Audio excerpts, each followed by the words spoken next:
Il y a 3 semaines, l'ARAS, l'Agence de régulation de l'action sanitaire et sociale, alertait sur une augmentation des cas de gastro-entérite chez les bébés âgés de 6 mois à 2 ans.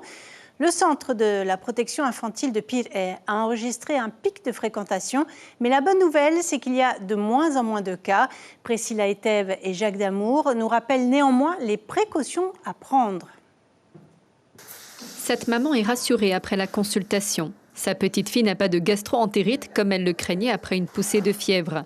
Avec la recrudescence des cas de vomissements et de diarrhée chez les nourrissons, il y avait de quoi s'inquiéter. Le pic épidémique enregistré 3 semaines plus tôt était assez virulent. C'est-à-dire que plus de vomissements, plus de diarrhée, des enfants qui se déshydrataient plus facilement, on sentait que le virus était un peu coriace. Aux grands mots, les grands remèdes, ce pharmacien a vu passer beaucoup de malades jusqu'à ces derniers jours. J'ai pas exactement les chiffres, mais bon, au niveau des statistiques, on voit que les antidiarrhéiques ont une des ventes augmentées par rapport à la moyenne.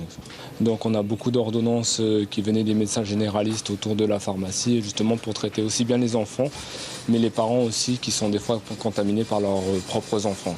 La gastro-entérite est en effet un virus très contagieux, transmis par les mains, d'où l'importance de respecter quelques règles d'hygiène pour éviter sa propagation. Les précautions à prendre concernent essentiellement le lavage des mains et dans un second temps, bien faire attention au circuit des couches souillées, qu'elles ne contaminent pas le reste de ce qui se trouve dans la maison.